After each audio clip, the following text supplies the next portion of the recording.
Karin Bailey moved through the Hargrove estate the way she moved through life, quietly and carefully, like someone who had learned long ago that being noticed was not always safe. She was 34 years old, and anyone who passed her on the street would have seen only a woman with tired eyes and a soft voice. They would never have guessed that 10 years earlier she had spent her nights in a trauma unit in Atlanta, keeping strangers alive with her own hands and calling out orders to doctors twice her age because she was the only one who kept her head when the room fell apart. That life ended the night her husband, Marcus, died in a car accident on a rain-soaked highway outside the city. Karin was left with a 6-year-old daughter, a mountain of medical bills from his brief hospital stay, and a job that demanded 12-hour shifts she could no longer give. So she folded away that part of herself like an old uniform and took a position she never imagined she would need: housekeeper for one of the wealthiest families in South Carolina. Julian Hargrove had inherited a hospitality empire from his father, with hotels stretching from Charleston to Miami and a name that opened doors in rooms Karin would never be invited into. He was 40 years old, broad-shouldered, and often distracted by his phone, the kind of man who worked so hard that he sometimes forgot to notice the people who kept his life running. He was not cruel. He was simply absent, and absence, Karin had learned, could be its own kind of danger. 2 years earlier, Julian had gotten engaged to Vanessa Cole. Vanessa was 30, striking in the practiced way of someone who had spent years perfecting her own reflection. She wore designer dresses like armor and smiled with her teeth, but never her eyes whenever the household staff were in the room. From her very first week at the estate, Karin understood something instinctively, the way a person senses a storm before the sky changes color. Vanessa did not like her, not because Karin had done anything wrong, but simply because Karin existed quietly and unbothered in a house where Vanessa needed everyone beneath her to feel small. "You missed a spot," Vanessa said one morning, standing in the marble entryway and gesturing toward a windowsill that already gleamed like glass. Karin looked at it. There was nothing there. She wiped it anyway, because arguing was not worth it, and because she had a daughter at home who needed her mother employed more than she needed her mother to be right. "Yes," Karin said softly, and that was the end of it. Ruth Callahan, the estate's head housekeeper, had worked for the Hargrove family for almost 20 years. She was 61, silver-haired, and sharp as a blade beneath her gentle southern manner, and she had taken a liking to Karin from the very first day. "Do not let her get to you, baby," Ruth murmured one evening as they folded linens in the laundry room, far from Vanessa's earshot. "Women like that need somebody to look down on. It makes them feel like they climbed higher than they actually did." Karin managed a tired smile. "I have survived worse than dirty looks, Ruth." "I know you have," Ruth said, and something in the way she said it made Karin wonder just how much the older woman had already guessed about her past. That night, after her shift ended, Karin sat in her small rented apartment across town, watching her daughter Amora work through multiplication tables at the kitchen table, and she reminded herself why she showed up every day and swallowed her pride.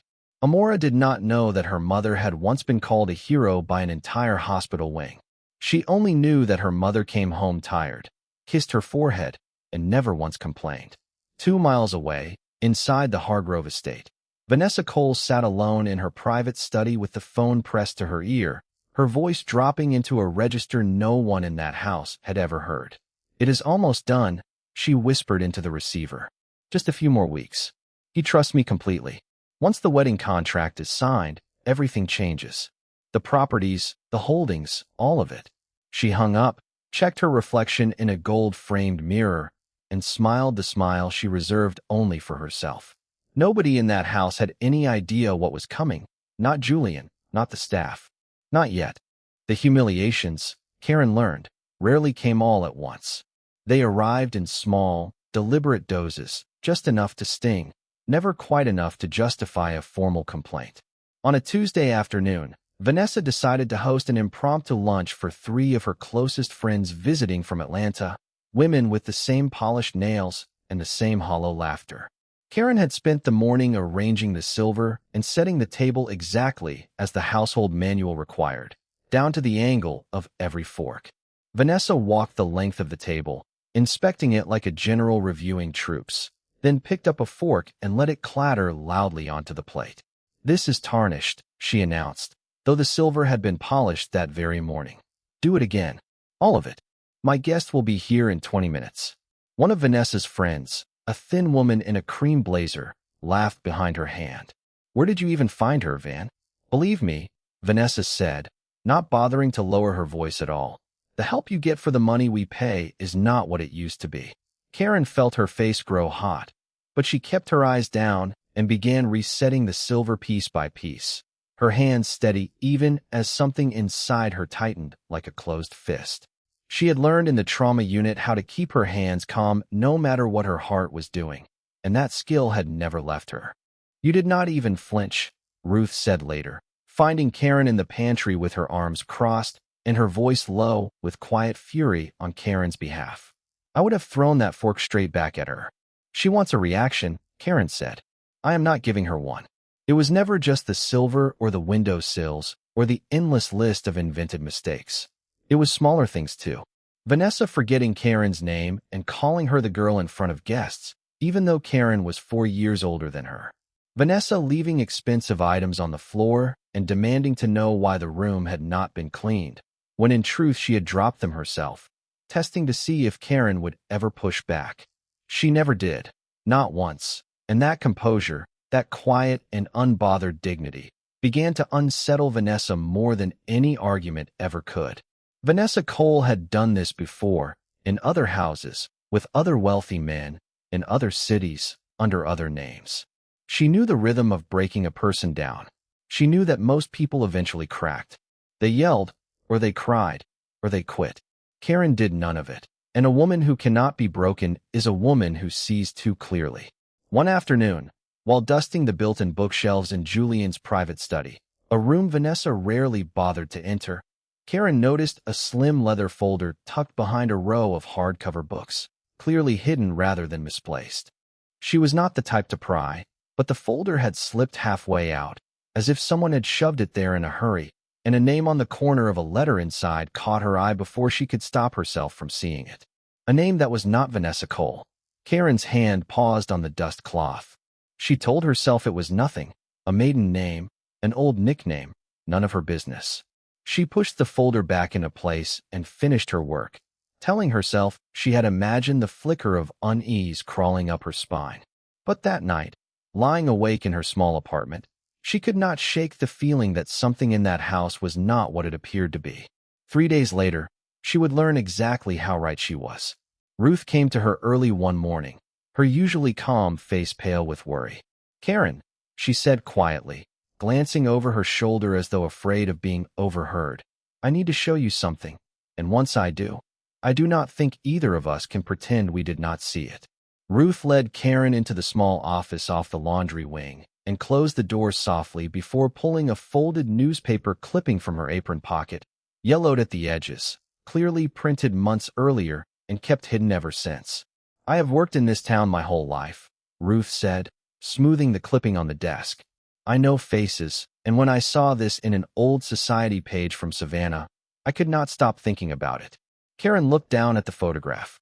It showed a much younger Vanessa, her hair a different color, with a different last name printed beneath the image, standing beside an elderly businessman at a charity gala.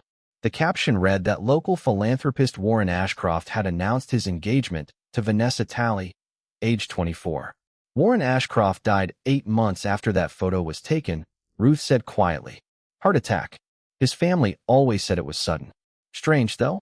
Nobody ever saw much of his fortune again. His children fought the will for years and got almost nothing." Karin felt something cold settle in her stomach. "You think I do not know what I think," Ruth said. "But I know a woman does not change her last name and her hair color and her whole history unless she is running from something or hiding it." Karin remembered the folder in Julian's study. The name on that letter, she was certain now, had been Talley. That evening, unable to stop herself, Karin found a reason to return to the study, ostensibly to water the plants. The folder was still there. This time, with trembling hands and her heart hammering against her ribs, she opened it. Inside were bank statements and legal documents, including a prenuptial agreement that had clearly been drafted and then quietly withdrawn at Vanessa's insistence. replaced with a new document that gave her full rights to marital property regardless of how the engagement ended. An unusual and almost predatory clause that Julian, blinded by love, had apparently signed without a second thought. Tucked in the very back was a photograph of Vanessa standing beside a different man entirely, older and silver-haired, at what looked like another engagement party in another city, under yet another name. Karin's hands shook as she photographed each document with her phone, her old nursing instincts taking over without her permission. Document everything. Note the time. Stay calm.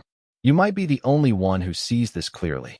She had learned once before, when she suspected a colleague of falsifying patient charts, that being right meant nothing if she could not prove it. She slid the folder back exactly as she had found it and left the room with her pulse roaring in her ears. That night, she did not sleep. She sat at her kitchen table long after Amora had gone to bed, staring at the photographs on her phone and turning over the same impossible question again and again. If I say something, who will believe me? A billionaire's maid, accusing his fiancée of being a con artist. They will fire me before they even hear me out. But then she thought of Julian, not the distracted, distant man she barely knew, but a person about to hand his entire life to someone who had likely done this before, to other men, with tragic results. And she thought of every quiet humiliation she had swallowed for 2 years, every time she was called the girl, every fork thrown down in disgust. She had spent years of her life saving strangers because it was right, not because it was easy. This was no different. She just did not yet know how impossibly hard the next few weeks were about to become. 3 days later, Vanessa Cole looked at her across the breakfast room with a stare so cold and so knowing that Karin felt certain her secret had already been discovered. "You have been in the study," Vanessa said. It was not a question. Karin kept her hand steady as she set down the coffee tray. "I dust in there twice a week, as I do every room." Vanessa's eyes narrowed, searching Karin's face for any flicker of fear, any crack she could exploit. Karin gave her nothing. Years of trauma unit training had taught her that panic was a language, and the moment you spoke it, you lost control of the room. "Make sure you do not touch anything that is not yours to touch," Vanessa said finally, turning away with a toss of her hair. "Some things are not meant for people like you to see." It was the closest thing to a threat Vanessa had ever spoken aloud, and it confirmed everything Ruth and Karin had feared. Vanessa knew, or suspected, that someone was getting close to the truth, and a woman who had already outlived one wealthy fiancé, quietly and conveniently, was not a woman who handled threats gently. Over the following 2 weeks, the atmosphere in the Hargrove estate shifted like the air before a storm. Vanessa began finding new reasons to criticize Karin in front of Julian himself, something she had rarely bothered to do before, since Julian's attention was not usually worth the effort. "Darling, I do not think she is working out," Vanessa said one evening, draping herself across the arm of Julian's chair while Karin cleared dinner plates in the next room, while within earshot. "Ruth can manage without her. I just do not feel comfortable with her around." Julian, exhausted from a week of board meetings, barely looked up from his laptop. "She has been here 2 years, Van. Ruth says she is the best worker we have had. I am not saying fire her tonight," Vanessa said sweetly, pressing a kiss to his temple. "I am just saying maybe it is time for a change before the wedding. A fresh start, you know." Karin, standing in the hallway, gripped the stack of plates so tightly her knuckles went pale.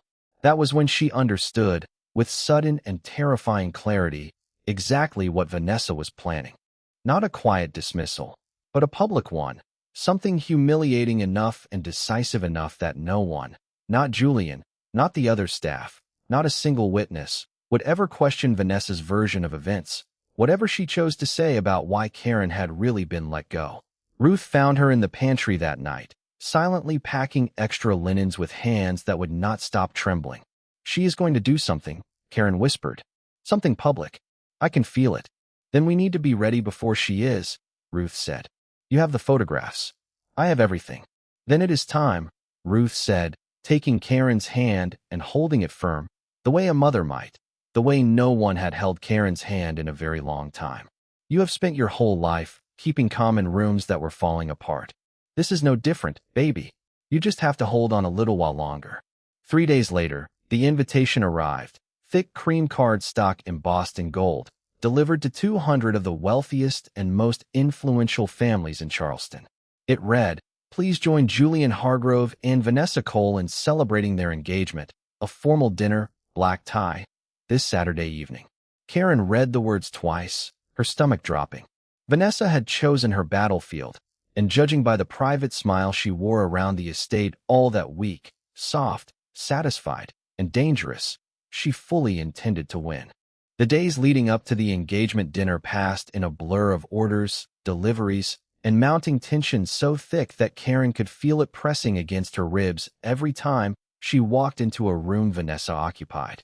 Vanessa took a particular, almost theatrical pleasure in assigning Karin the most degrading tasks of the preparation, scrubbing the kitchen floor on her hands and knees while caterers watched, polishing 200 place settings twice because the first arrangement was unacceptable, even though Ruth confirmed privately that it had been flawless. It felt less like preparation for a party and more like a slow, deliberate performance staged for an audience that had not yet arrived. "She wants you exhausted," Ruth murmured, passing Karin a glass of water in a rare quiet moment.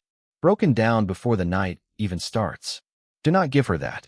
Karin nodded, though exhaustion had settled so deep into her bones that even her thoughts felt slow. Still, every night that week, after her shift ended, she sat at her kitchen table and reviewed the photographs on her phone, the withdrawn prenuptial agreement, the bank statements showing transfers to offshore accounts under the name Tally, the photograph of Vanessa beside the late Warren Ashcroft. She organized everything carefully, printed copies as backup, and placed it all in a plain manila envelope hidden inside her work bag. She thought often of Amora, asleep in the next room, unaware that her mother was quietly preparing for the most frightening night of her adult life. She thought about what kind of woman she wanted her daughter to grow up believing she was, someone who stayed silent to protect a paycheck, or someone who stood up even when standing up cost her everything. "What if nobody believes me?" Karin asked Ruth on the morning of the dinner, her voice smaller than she meant it to sound. "What if he takes her side? He loves her." "Ruth, people do not want to hear the truth about someone they love," Ruth said, taking both of Karin's hands in hers. "Then you show him the proof, and you let the proof speak, because proof does not care who loves who. You have spent your whole life doing hard things quietly, Karin Bailey. Tonight you might have to do one loudly, but you will not be doing it alone. I will be standing right there beside you." That evening, as the sun dropped low and gold over the Hargrove estate, the grand ballroom transformed into something out of a dream. Crystal chandeliers glowed warm above round tables draped in ivory linen. Towers of white roses stood at every centerpiece, and a string quartet tuned quietly in the corner. Waitstaff moved like a well-rehearsed ballet, and Karin, dressed in her formal black uniform with its white collar, took her place among them, her heart pounding beneath her calm exterior. She caught sight of Vanessa across the room, radiant in a champagne-colored gown, laughing brightly with a cluster of Charleston's elite, playing her part with the practiced ease of someone who had performed this exact role before, in other ballrooms, under other names.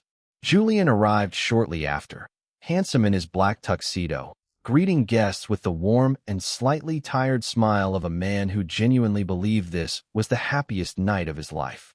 Karin watched him laugh at something a guest said, watched Vanessa slide her arm through his with practiced affection, and felt the manila envelope pressing against her side beneath her apron, heavier than paper had any right to feel. Not yet, she told herself, breathing slowly, the way she used to breathe in the seconds before a code blew. Wait for the moment. Trust that it will come. She had no idea, as the first guests took their seats and the first course was served, just how soon and how publicly that moment would arrive. By the time the second course was cleared, the ballroom buzzed with candlelight, champagne, and the easy laughter of people who had never once had to wonder where their next meal was coming from. Karin moved between tables with practiced grace, refilling water glasses, clearing plates, keeping her eyes low and her expression pleasant, the invisible choreography of service she had perfected over 2 long years. She told herself again and again that she only had to survive the night. The proof was ready. She only needed the right moment. Vanessa, seated beside Julian at the head table, seemed to be waiting for a moment of her own. It came during the toasts. Julian rose first, glass in hand, and spoke warmly about meeting Vanessa 2 years earlier at a hotel charity gala, about how she had brought light into a life that had grown too quiet after the loss of his parents. The room applauded. Vanessa dabbed delicately at the corner of her eye, though Karin, watching from near the kitchen doors, saw no actual tears. Then Vanessa stood, tapping her glass gently. "I want to thank everyone for being here," she began, her voice honeyed and smooth. "And I want to thank Julian for building me the most wonderful home I could ever ask for." She paused, scanning the room with a small, practiced smile. "And I suppose I should thank the staff too, for tonight especially." Her eyes landed directly on Karin, who stood near the kitchen entrance with a water pitcher in hand. "What was it again, sweetheart?" "I am sorry." "Karin." "Yes. Karin here worked so hard this week getting everything ready. Did you not, dear? Scrubbing floors, polishing silver. It is remarkable what people will do for a paycheck, is it not?" A ripple of uncomfortable laughter passed through a few tables.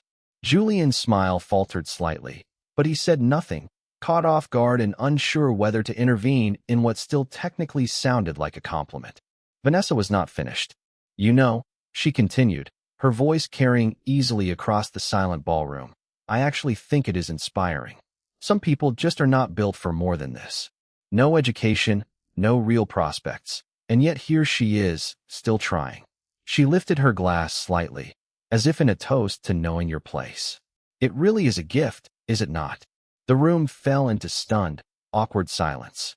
A few guests exchanged uneasy glances. Somewhere near the back, a woman murmured that it was a bit much, was it not, Vanessa? But nobody stood. Nobody stopped her. Karin stood frozen near the kitchen door, the water pitcher trembling almost imperceptibly in her grip. She had endured 2 years of small cruelties in private. She had never imagined Vanessa would stage one this cold, this deliberate, in front of 200 witnesses, turning Karin's dignity into evening entertainment. She caught Ruth's eye across the room. Ruth gave the smallest shake of her head. "Not yet. Not like this. Wait."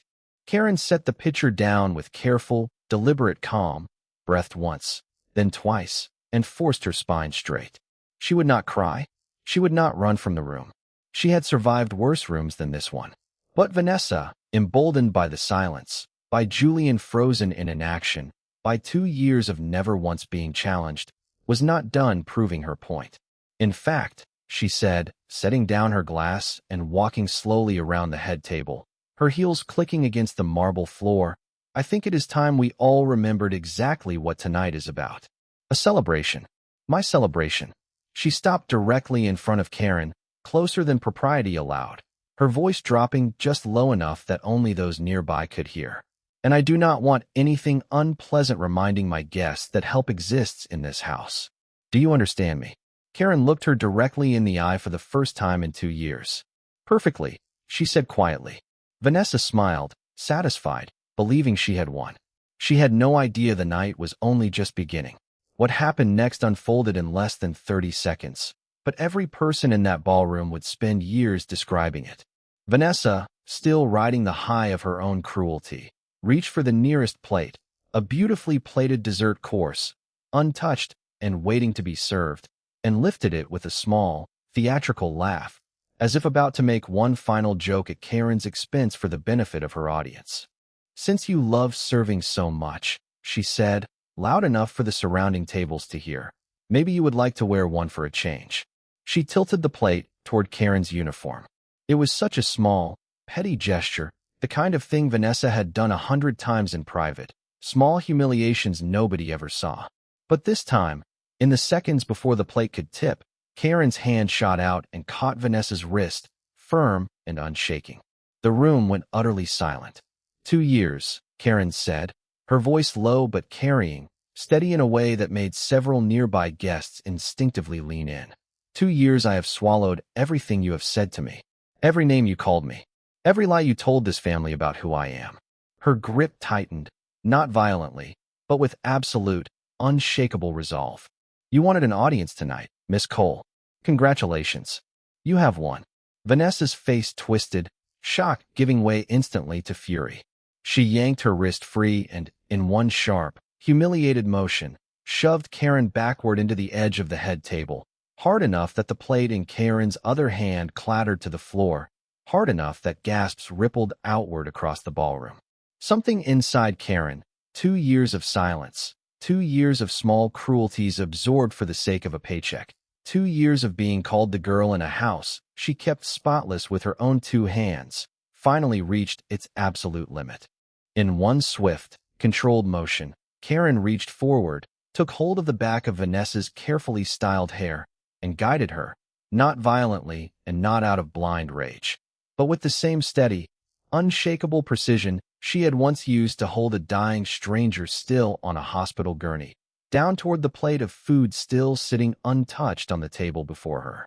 Vanessa let out a sharp cry of shock as her face met the plate, and the entire ballroom erupted into chaos. Gasps, chairs scraping back, someone's champagne glass shattering on the marble floor. Julian shot to his feet, the color draining from his face. Guests half rose from their seats, phones already lifting into the air. But Karin did not press further.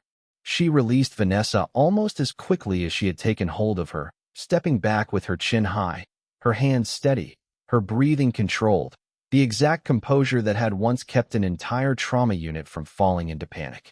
That, Karin said into a ballroom gone utterly, deathly silent, is what it feels like to be humiliated in front of everyone you know.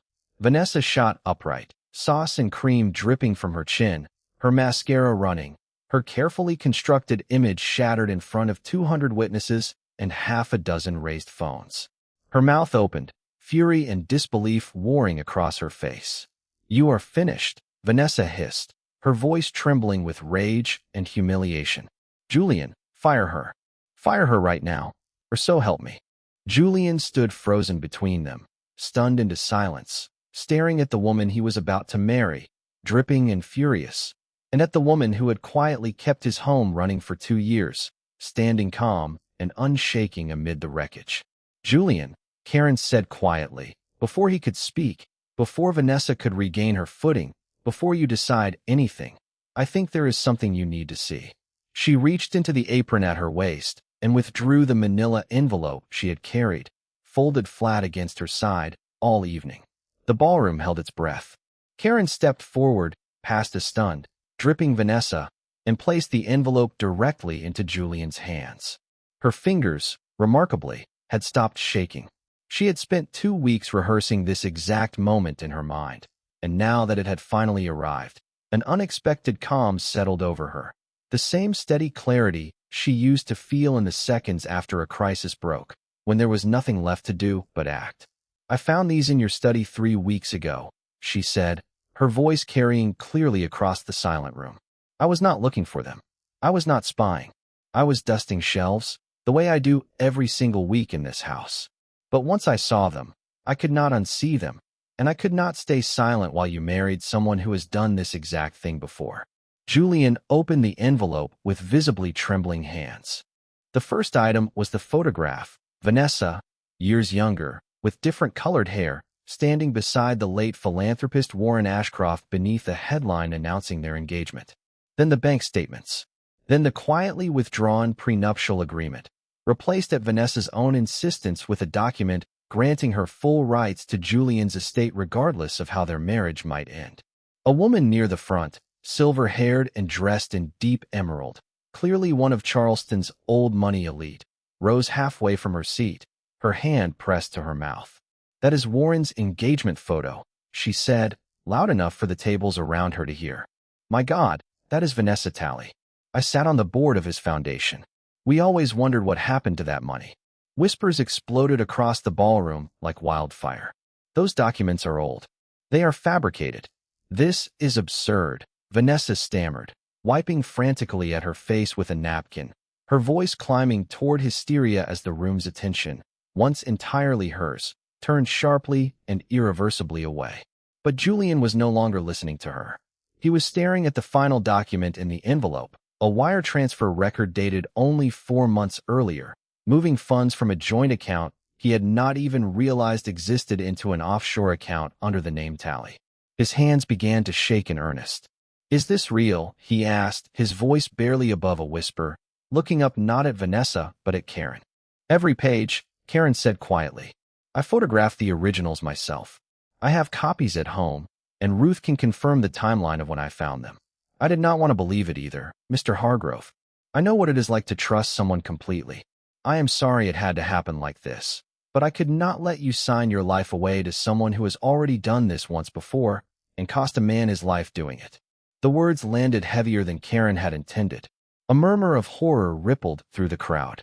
Vanessa, sensing the room turning against her completely, sensing 200 witnesses now looking at her not with envy or admiration, but with cold, dawning suspicion, took one last desperate swing. "She is lying," Vanessa shouted, pointing a shaking finger at Karin, sauce still dripping from her chin. "She is jealous. She has always wanted what I have. Julian, please. You know me. You know I love you." "Stop," Julian said. It was the first time all evening his voice had carried any real authority, and the single word silenced the room completely.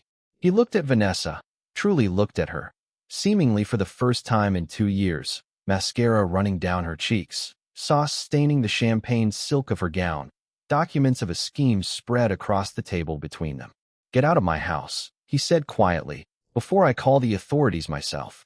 Security arrived within minutes, though by then Vanessa Cole had already fled through the ballroom side entrance, her champagne-colored heels abandoned halfway across the marble floor, 200 phones capturing her exit from every possible angle. Within hours, the footage was already spreading. The gasps, the confrontation, the documents, the name tally trending across Charleston social circles before midnight. Julian stood at the center of the wreckage of his own engagement party, the documents still trembling in his hands, and turned slowly toward Karin, who stood quietly near the head table with Ruth's hand resting firmly on her shoulder for support. 2 years, he said, his voice thick with disbelief. "You worked in my house for 2 years, and I never once asked what your life was before this. I never asked why a woman with your composure was scrubbing my floors." He shook his head slowly. "Ruth told me tonight, while security was clearing the room. She told me who you really are. A trauma nurse. You saved lives, Karin. Real lives. And I let my fiancé call you the girl at my own dinner table." Karin felt something tighten in her throat, not anger anymore, but something closer to grief. For 2 years of silence, for a version of herself she had folded away and nearly forgotten how to unfold. "I did what I had to do to keep my daughter fed after my husband died," she said quietly. "There is no shame in that work, Mr. Hargrove. I just wish I had been seen as a person while I did it." "You will be," Julian said, and for the first time all evening his voice cracked with genuine emotion. "Starting tonight." In the weeks that followed, the story of the engagement dinner spread far beyond Charleston. Local news picked it up first, then national outlets. A viral clip of the confrontation followed swiftly by the far more serious revelation of Vanessa Talley's history, now under formal investigation by authorities in 2 states, with families of previous fiancés coming forward with eerily similar stories of vanished fortunes and convenient tragedies. Julian, humbled and shaken by how close he had come to losing everything to a woman he never truly knew, made a decision that surprised no one who had watched Karin stand her ground that night. He created a foundation in his mother's name, dedicated to supporting nurses and healthcare workers who had left the profession due to family hardship, offering scholarships, retraining programs, and financial support to help them return to the work they had once been forced to abandon. He asked Karin to help him run it, not as a housekeeper, not as an employee tucked quietly into the background of his life, but as a director, a professional, a woman whose expertise and judgment he had finally come to genuinely respect. Karin accepted, though not without hesitation, and not without telling him plainly one evening in his study, the same study where she had once found the folder that changed everything, that respect could not undo 2 years of silence, only build something new in its place. "I know," Julian said quietly. "I am not asking you to forget it. I am asking for the chance to do better." 6 months later, Karin Bailey stood at a podium in a small conference room in downtown Charleston, addressing the first graduating class of the Hargrove Foundation's Nurse Reentry Program.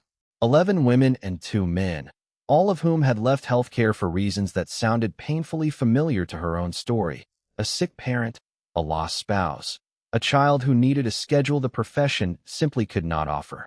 Amora, now 7, sat in the front row beside Ruth, swinging her legs and beaming with the uncomplicated pride only a child can carry so openly. I spent 2 years believing my worth was measured by how quietly I could disappear into a room, Karin told the class, her voice steady, her composure the same unshakable calm that had once held together a trauma unit and later an entire ballroom. I want you to hear this clearly. The work you do to survive is never small.